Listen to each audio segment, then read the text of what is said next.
Graham, I guess the obvious question is for all you guys that, had your success last year, but it was also your first taste last year. What was the offseason like, and how does that experience that you had and that you have behind you now, how did that set you up, or how does that push you forward now into this season? Offseason was just trying to spend as much time with the wife as I can. She's in PA school, so it's a little tough trying to make sure we can get all the time that we can get in. But it was good. The season was good. It kind of opened my eyes a little bit. It made me realize that I need to make sure I stay on top of PT, just kind of maintaining the body, keeping it strong, and making sure all the small muscles are working good. So I feel like I'm in a good place to get ready to start up.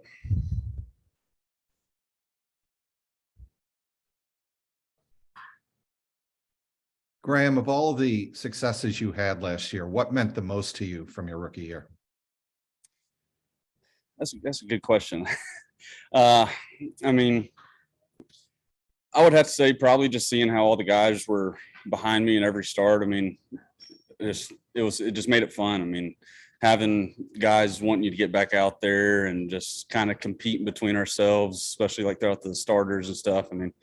It was just good to kind of have that camaraderie behind everybody. And it was just probably, to me, I think one of my favorite games was the Miami game last year, pitching at Miami. That was probably one of my better games that I pitched last year, and it was pretty fun to be a part of. So.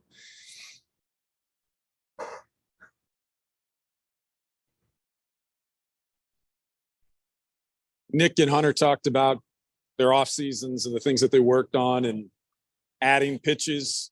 Where are you on potentially adding pitches or tweaks that you made or saw that were necessary, you thought? We were gonna try to go towards like a changeup or a splitter, but it didn't really make much sense. I kind of talked with DJ a little bit throughout the offseason. The numbers against the lefties last year, I pitched really well against the lefties. It was more the righties that we needed to make sure we kind of stay on top of. So more of the focus this offseason was just trying to sharpen the slider up, make sure it's consistent to where if it is down, the velo's down or the velo's up, just make sure that the shape of the pitch is consistent and it's not like it was last year where it would be 82 and it'd be big and sweepy, and then it would be 88 to 90 and it would be hard and sharp. So we're just trying to find that good middle ground where everything's kind of staying together with it.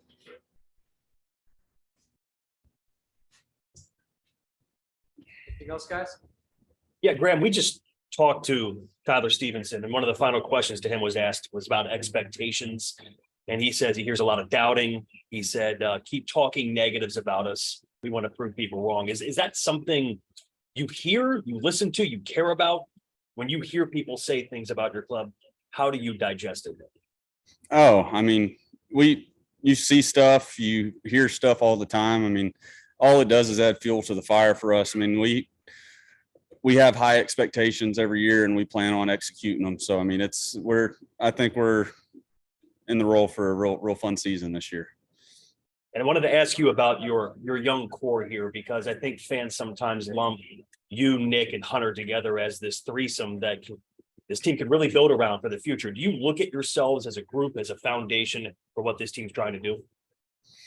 Oh yeah, one of our main goals is DJ tried to get us doing it last year, and it's something we've kind of just been rolling with. Is just make sure we're always trying to include each other in everything, and make sure we're trying to stay as a unit and stay together. Just because the only way you can, one of the best ways to have success is to make sure everybody's rooting for each other, but also holding each other accountable.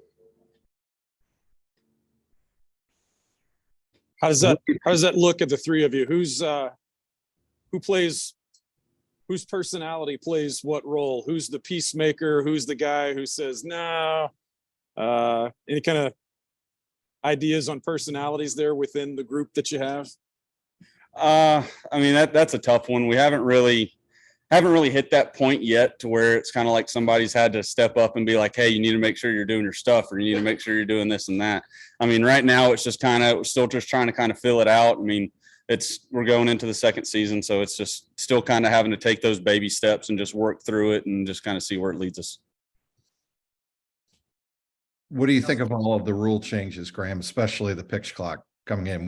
Nick said that you might have to get used to it at first, but it's maybe something that maybe you violate it once and then you don't do it again. What are your views on the pitch clock? Being that I started in AAA last year, to me, it's nothing really new. I mean, I pitched with it for the first month and a half of the season. So it's not going to be too much of an adjustment. I mean, I think for guys that haven't had to experience it, I think it's going to be a bit of a struggle just to kind of get that initial like instinctual clock in, just so that way they can kind of stay on top of it. But I think it's going to be a thing for a week where people might complain about it for a little bit, and then it's just going to go away. Anything else, guys? Thank you. Thank you very, very much. Appreciate it, fellas.